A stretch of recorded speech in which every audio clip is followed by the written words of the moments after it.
కృపగల దేవుడు మన ప్రభు అయిన యేసయ్య పరిశుద్ధ నామములో కూడి వచ్చిన మీ అందరికీ నా హృదయపూర్వకమైన వందనాలు తెలియజేస్తున్నా. కొద్దిసేపు దేవుని మాటలు విందాం. పరిశుద్ధ గ్రంథము నుండి యెషయా గ్రంథము 60వ అధ్యాయము 15వ వచనాన్ని చదువుకుందాం. యెషయా గ్రంథము 60వ అధ్యాయము 15వ వచనం. నీవు విసర్జించబడుటను బట్టియు ద్వేషించుటను బట్టియు ఎవడును నీ మార్గమును దాటిపోవుట లేదు. నిన్ను శాశ్వత శోభాతిశయముగాను బహుతరములకు సంతోష కారణముగాను చేసేదను. చిన్న ప్రార్థన చేసుకుందాం. కృపగల దేవ, దయగలిగిన మా ప్రభువా, మీకు వందనాలు. చదవబడిన లేఖన భాగాన్ని నీ బిడ్డలకు వివరించే జ్ఞానము నాకు లేదు. నీ సిలువ చాటును మరుగుపరుచుకొని నీ మాటలతో మమ్మలను బలపరిచి నీ వాక్యాన్ని అనుసరించి నడిచే భాగ్యాన్ని మాకు అనుగ్రహించి మహిం పొందమని మా ప్రభు అయిన యేసయ్య పరిశుద్ధ నామమున అడుగుచున్నాను తండ్రి, ఆమేన్. ప్రియమైన దేవుని బిడ్డలారా, చదవబడిన లేఖన భాగంలో ప్రవక్త అయిన యెషయా ద్వారా ప్రభువు మాట్లాడుతున్న మాట, నీవు విసర్జించబడుటను బట్టియు ద్వేషించుటను బట్టియు ఎవడును నీ మార్గమును దాటిపోవుటలేదు.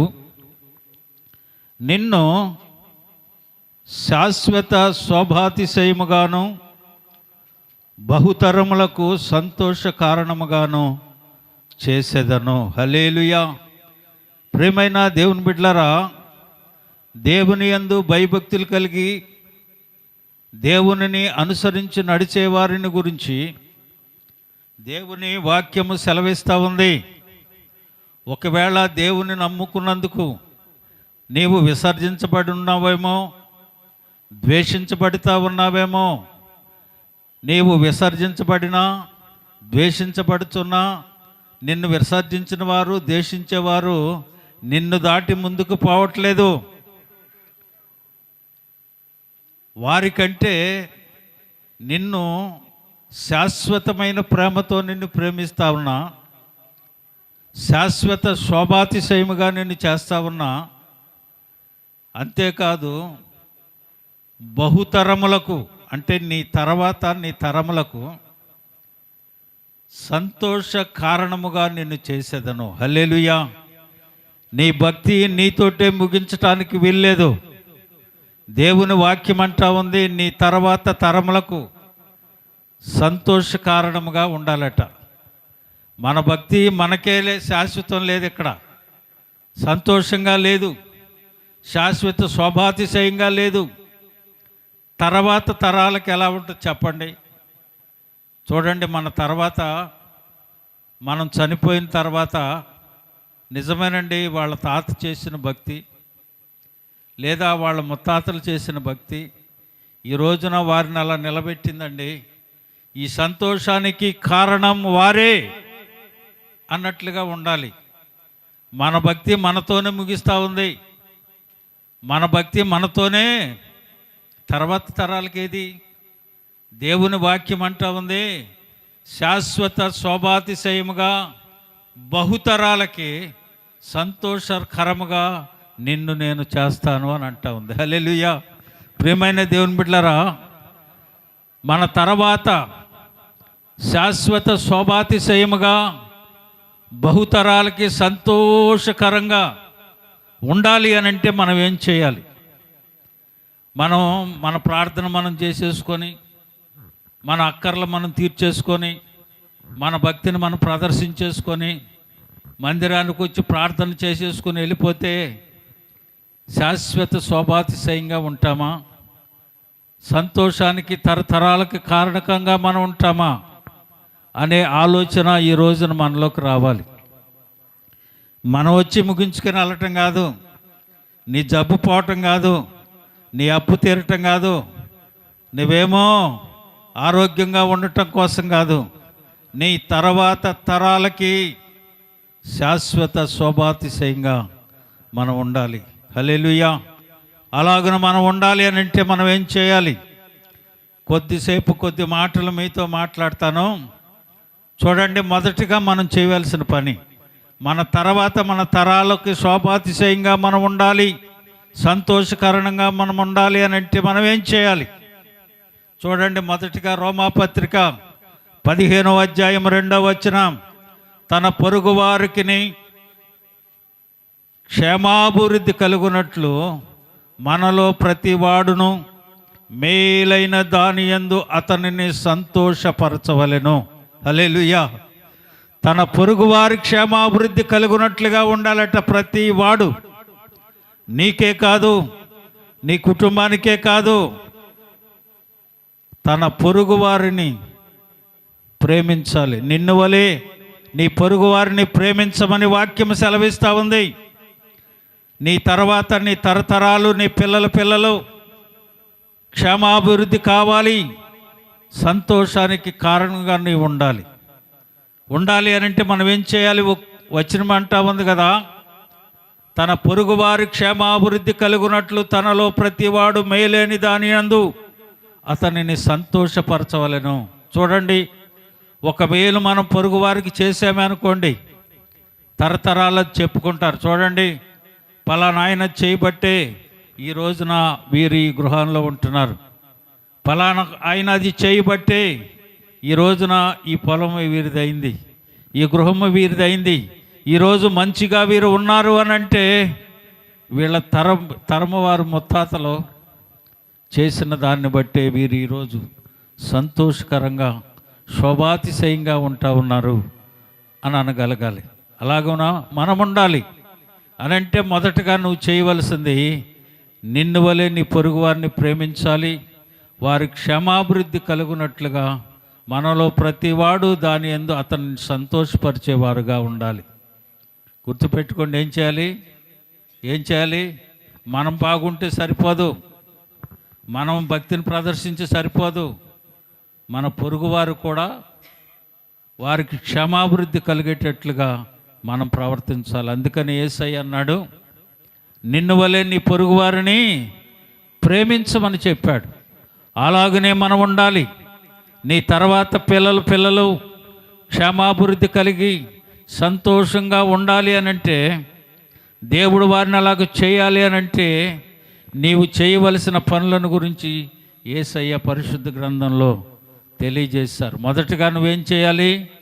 పొరుగువారిని ప్రేమించాలి, వారి కొరకు మేలైన దాన్ని చేయాలి.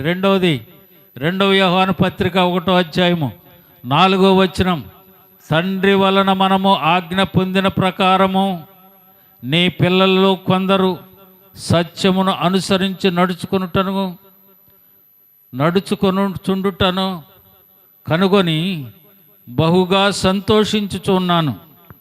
నీవు చేసే భక్తి నీ పిల్లలకు నేర్పాలి. వారు ఎలా ఉంటాలో సత్యాన్ని అనుసరించి నడుచుకునేటట్లు చూసి నేను సంతోషిస్తున్నాను, ఆ సంతోషాన్ని వారి తరాలకి ఇస్తాను అని అంటున్నాడు దేవుడు. హల్లెలూయా. ప్రియమైన దేవుని బిడ్డలారా, నీ భక్తి నీతోనే ముగియకూడదు. నువ్వు చేసే భక్తి నీ పిల్లలకు నేర్పాలి. నీ పిల్లలకు నేర్పితే దేవుడు దాన్ని చూసి సంతోషిస్తాడట. అబ్రహామును గురించి అంటాడు ఆదికాండ గ్రంథం 18వ అధ్యాయం 19వ వచనంలో, ఎట్లనగా యెహోవా అబ్రహామును గురించి చెప్పినది, అతనికి కలుగుజేయునట్లు తన తర్వాత తన పిల్లలను తన ఇంటి వారును నీతి న్యాయములు జరిగించుచు యెహోవా మార్గమును గైకొనుటకు అతడు వారికి ఆజ్ఞాపించుటనని నేను ఎరిగి ఉన్నాను అని అంటాడు. హల్లెలూయా. నీ తర్వాత నీ పిల్లలకి నీ భక్తిని నీతి న్యాయములు నేర్పి దేవుని యందు భయభక్తులు కలిగి ఉండేటట్లుగా నువ్వు నేర్పుతావని నాకు తెలుసు అని అంటున్నాడు అబ్రహాముని గురించి. మన భక్తి అంతా చెప్పండి అక్కడతోనే ముగియకూడదు. మన తర్వాత తరాలు పిల్లలు సంతోషానికి కారణంగా దేవుడు చేయాలంటే నీవు చేయవలసిన పనులను గురించి దేవుడు ఈ ఉదయకాలం మాట్లాడుతున్నాడు. మొదటగా మనం చేయవలసిందేంటి? పొరుగు వారిని ప్రేమించాలి, వారికి క్షేమాభివృద్ధి కలుగునట్లుగా ఉండాలి. రెండవదిగా నువ్వేంటి, నీ భక్తి నీ తర్వాత నీ పిల్లలు నడుచుకునేటట్లుగా, అది చూసి దేవుడు సంతోషించేటట్లుగా నీవు ఉండాలి. అప్పుడు దేవుడు అంటాడు, వీరి తర్వాత తరాలు సంతోషంగా ఉంటాయి, క్షేమాభివృద్ధి కలుగుటి, శాశ్వత స్వభాతిశయంగా వారు ఉంటారు అని దేవుని వాక్యం సెలవిస్తూ ఉంది. మొదటిగా పొరుగువారిని ప్రేమించి మేలేనిది చేయటట్లుగా మనం ఉండాలి. రెండవదిగా మనం నేర్చుకున్న భక్తి, దేవుని యందు భయభక్తులు కలిగి ఉండటం మన పిల్లలకు నేర్పితే దేవుడు అంటాడు, ఇతను చేసే భక్తి అబ్రహామును గురించి అన్నట్లుగా నిన్ను గురించి కూడా దేవుడు సాక్ష్యం ఇస్తాడు. హల్లెలూయా. మూడవది చూడండి, మత్తయి సువార్త 25వ అధ్యాయం 21వ వచనం. అతని యజమానుడు, బడా నమ్మకమైన దాసుడా, నీవు కొంచెములో నమ్మకముగా ఉంటివి, నిన్ను అనేకమైన వాటి మీద నియమించెదను, నీ యజమానుని సంతోషముతో పాలు పొందుమని అతనితో చెప్పాను. హల్లెలూయా. దేవుడు మనకిచ్చిన దాన్ని నెరవేర్చడానికి నమ్మకముగా ఉండాలి. అప్పుడు అంటాడు, బడా నమ్మకమైన మంచి దాసుడా, కొంచెములో నీవు నమ్మకంగా ఉన్నావు, యజమానునితో కూడా నువ్వు సంతోషిస్తావు అని దేవుని వాక్యం అంటా ఉంది. బహుతరములకు సంతోష కారణముగా నిన్ను నేను చేస్తాను. ఎప్పుడు? నమ్మకముగా ఉన్నప్పుడు, దేవునితో నమ్మకముగా ఉన్నప్పుడు. నమ్మకముగా ఉంటే, దేవుడు నీకు అప్పగించిన పని నమ్మకముగా చేస్తే దేవుడు అంటాడు కదా, బడా నమ్మకమైన మంచి దాసుడా, నీవు కొంచెములో నమ్మకముగా ఉంటివి, నిన్ను అనేకమైన వాటి మీద నియమించదును, నీవు నీ యజమానునితో కూడా సంతోషములో పాలు పొందుమని అతనితో చెప్పాను. మన యజమానుడు ఎవరండి? దేవుడైన యెహోవా. ఆ దేవునితో కూడా సంతోషాన్ని కలిగి మనం ఉంటాం. మొదటిగా ఏం చెప్పాం? పొరుగువారిని ప్రేమించాలి, వారి క్షేమాన్ని, మేలైన దాన్ని వారికి చేసేటట్లుగా ఉండాలి. రెండోది, పిల్లలను భక్తిలో పెంచాలి, దేవుని చేత సాక్ష్యం పొందాలి. మూడవది, నమ్మకముగా మనం ఉండాలి. నాలుగవది చూడండి, సామెతల గ్రంథం 27వ అధ్యాయం 9వ వచనం. తైలమును అత్తరును హృదయమును సంతోషపరచునట్లుగా చెలికాని హృదయములో నుండి వచ్చు మధురమైన మాటలు హృదయమును సంతోషపరచును. పొరుగువారితో కానీ ఇంట్లో వారితో కానీ ఎలా ఉండాలట? మధురం అంటే ఎలా ఉంటుందండి? చక్కగా మధురంగా, చాలా తీపిగా, చక్కగా మాట్లాడుతున్నాడు అంటారు కదా. నువ్వు మాట్లాడే మాట ఎదుటి వారిని గాయపరిచేదిగా ఉండకూడదు. ఎలా ఉండాలట? మధురమైన మాటలు హృదయమును సంతోషపరచును. హల్లెలూయా. ఎలా ఉండాలంట? నీ మాట మధురముగా ఉండాలి, ఎదుటి వారిని గాయపరిచేదిగా ఉండకూడదు, బాధ పెట్టేదిగా ఉండకూడదు, మనస్తాపం చెందేటట్టుగా ఉండకూడదు. మధురమైన మాటలు హృదయమును సంతోషపరుస్తాయట. మధురమైన మాటలతో నీ భక్తి కొనసాగాలి. మధురమైన మాటలతో ఎదుటి వారిని ఆదరించేదిగా ఉండాలి.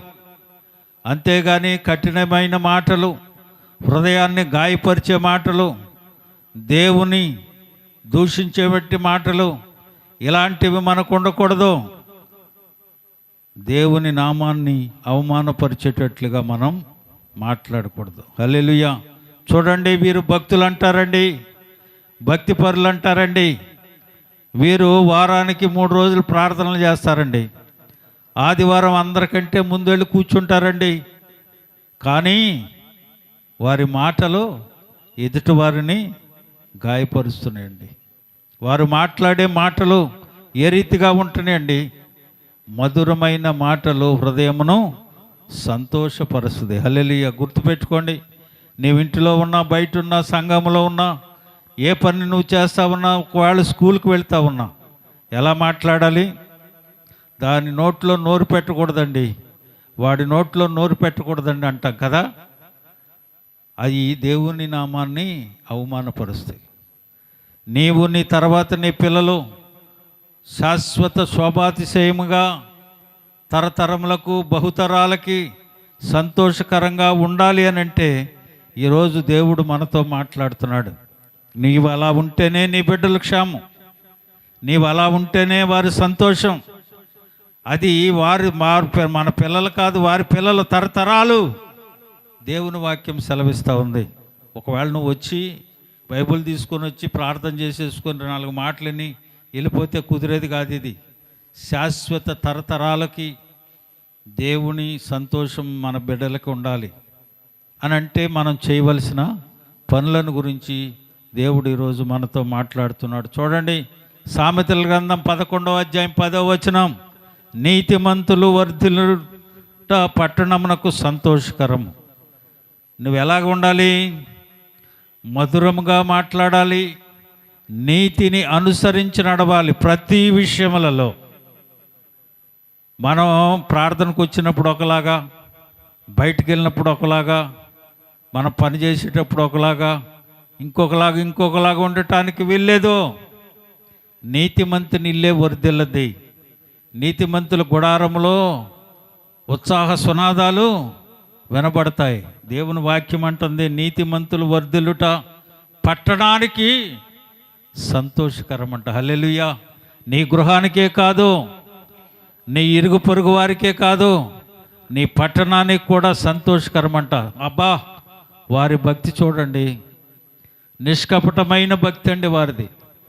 కపటము లేని భక్తి, నీతి భక్తి, యథార్థత కలిగిన భక్తి అనేటట్లుగా ఉండాలి. అప్పుడు ఏం కలుగుతుందంట? నీతిమంతులు వర్ధిల్లుట పట్టణమునకు సంతోషకరము. హల్లెలూయా. ప్రియమైన దేవుని బిడ్డలారా, నీతి జనముల ఘనతకెక్కుటకు కారణమగుద్దంట. నువ్వు చేసే నీతి నీతోనే ఆగదు, నీ తర్వాత నీ పిల్లలు జనములు ఘనతకెక్కుటకు కారణమగుద్దంట మన నీతి. ప్రియమైన దేవుని బిడ్డలారా, ఈరోజు దేవుని మాటలు వింటున్న మనం చాలా జాగ్రత్తగా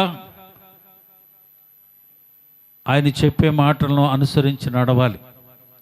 మన తర్వాత మన పిల్లలు తరతరాలు శోభాతిశయముగాను సంతోషానికి కారణముగా ఉండాలి అని అంటే అది మన చేతుల్లోనే ఉంది. దేవుడు వారిని దీవించాలి అని అంటే నువ్వు చేసే భక్తి చాలదో, దేవుని వాక్యానుసారంగా మనం నడిచే వారంగా ఉండాలి. ఎన్నైనా ఇప్పుడు 5 అయినాయి కదా, చెప్పండి. మొదటిదేంటి? పొరుగువారిని క్షమాభివృద్ధి కలిగేటట్టు చూడాలి, మేలైనది వారికి చేయాలి. రెండవది, మన తర్వాత మన పిల్లలు దేవుని అనుసరించేటట్లుగా మనం నేర్పాలి. ఆ సాక్ష్యము దేవుని వలన మనం పొందాలి. అలాగనే మూడవది, నమ్మకముగా మనం ఉండాలి.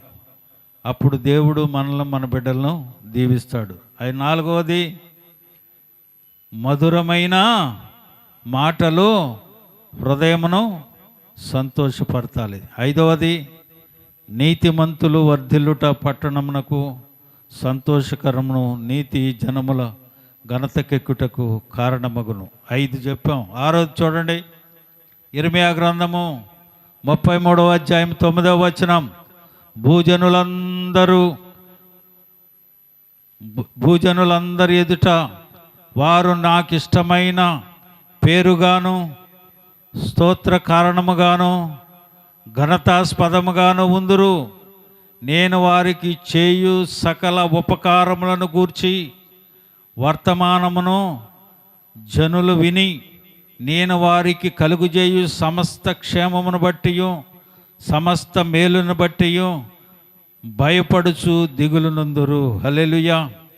నీవు నడిచే మార్గాన్ని బట్టి, దేవుడు నీకు అనుగ్రహించే వాటిని బట్టి భూజనులందరూ చూసి వారు భయపడతారంట.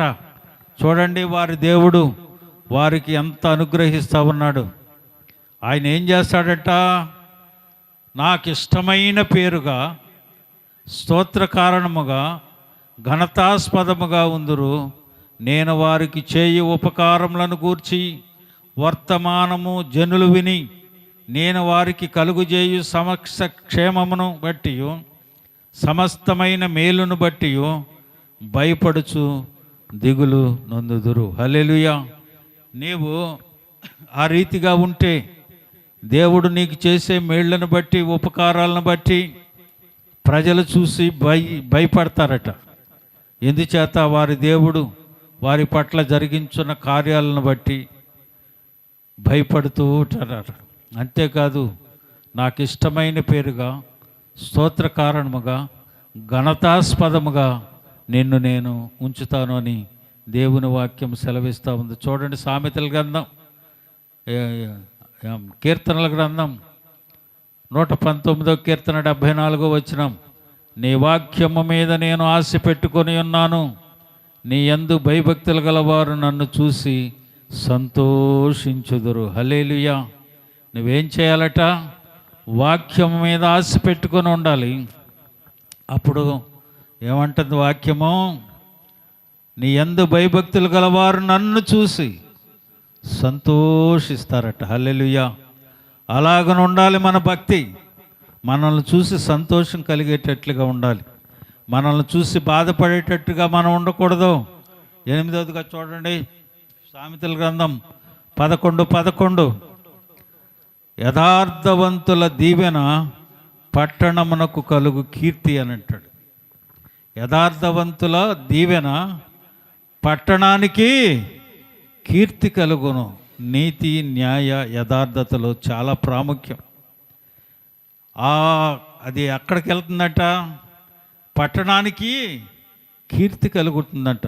నీ గృహానికే కాదు, నీ కుటుంబానికే కాదు, పట్టణానికి కూడా కీర్తి కలుగుతుంది అని దేవుని వాక్యం సెలవిస్తూ ఉంది. 1 రాజుల గ్రంథం 15వ అధ్యాయం 5వ వచనం. దావీదును బట్టి దేవుని వాక్యం అక్కడ సెలవిస్తూ ఉంది. దావీదు నిమిత్తము, అతని తరువాత అతని కుమారుని నిలుపుటకును, యెరూషలేము స్థిరపరచుటకును అతని దేవుడైన యెహోవా యెరూషలేమునందు దావీదునకు దీపముగా అతన్ని ఉండనిచ్చెను. ఏంటంట? ఒకవేళ మన తర్వాత మన పిల్లల్ని మనం చేసిన భక్తి నిమిత్తంగా, దేవుడు మనకి ఇచ్చిన వాగ్దానం నిమిత్తంగా మన తర్వాత మన పిల్లలు ఒకరిని నిలబెట్టుకుంటాడు దేవుడు. హల్లెలూయా.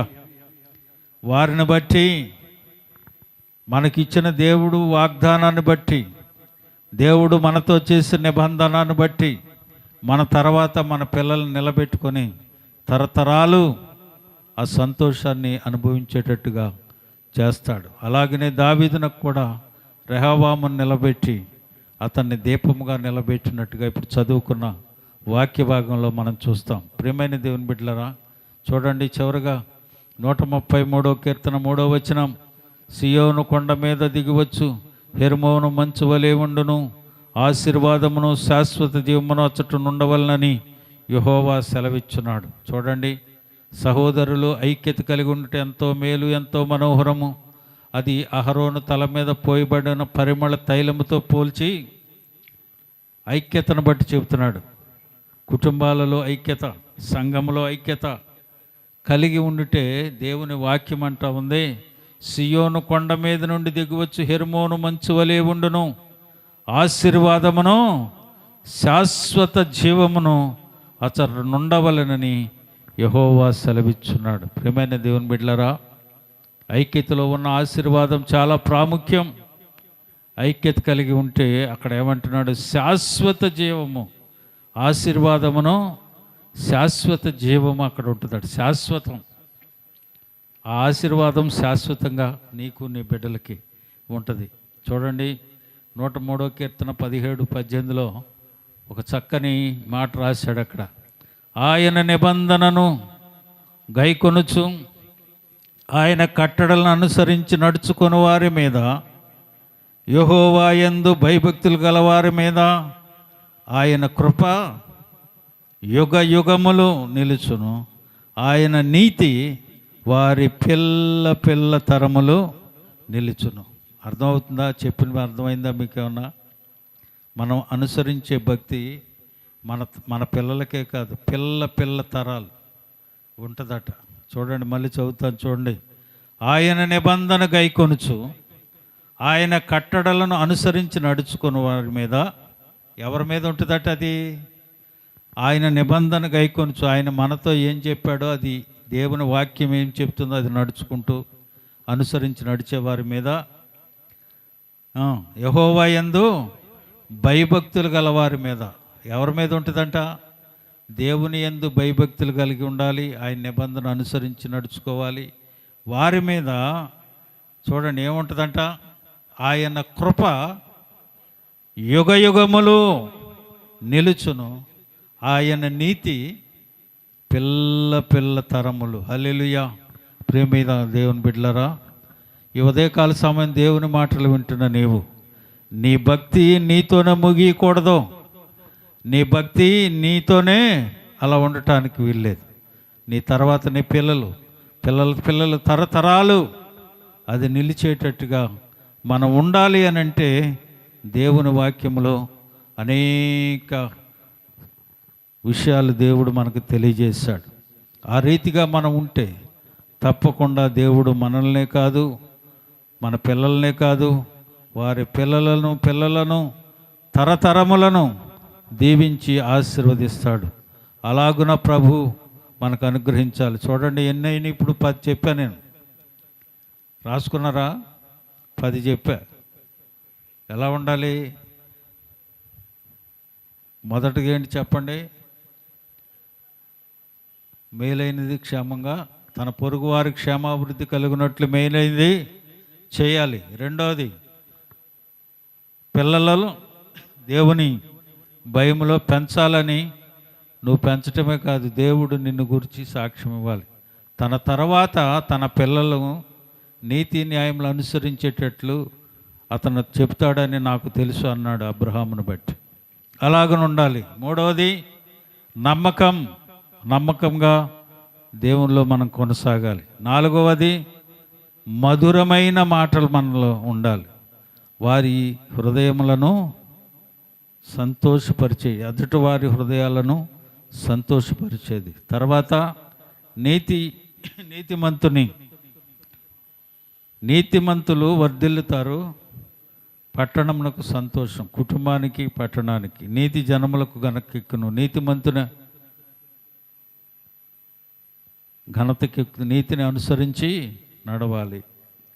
తర్వాత ఆరోది, వీటన్నిటిని అనుసరించి నడిచేవారు నాకిష్టమైన పేరుగాను, స్తోత్ర కారణముగాను, ఘనతాస్పదముగాను నేను వారిని చేస్తాను.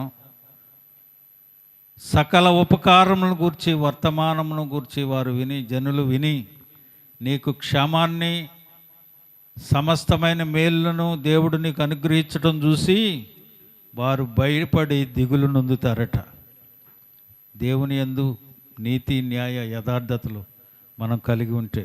ఏడవది, ఆయన వాక్యం మీద ఆశ పెట్టుకొని ఉండాలి, ఆయన యందు భయభక్తులు కలిగి ఉండాలి. తర్వాత యథార్థతను కలిగి ఉండాలి.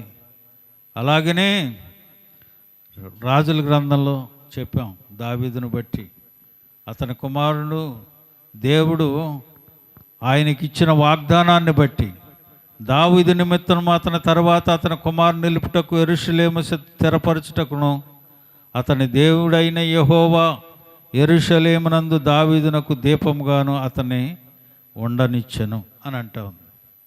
దేవుడు నీతో చేసిన నిబంధన నెరవేర్చడానికి నీ తర్వాత నీ పిల్లలను నిలబెడతాడు, ఒక దీపంగా చేస్తాడు.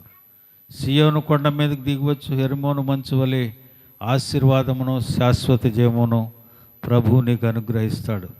అంతేకాదు, ఆయన నిబంధన గైకొనుచు ఆయన కట్టడలను అనుసరించి నడుచుకొని యెహోవా యందు భయభక్తులు గలవారి మీద ఏముంటుందట? ఆయన కృప యుగయుగములు పిల్ల తరములు మన మీద, మన కుటుంబాల మీద ఉండునుగాక. అందరూ తల్ల వంచండి, కళ్ళు మూసుకోనండి, ప్రార్థనలు ఏకీవించండి.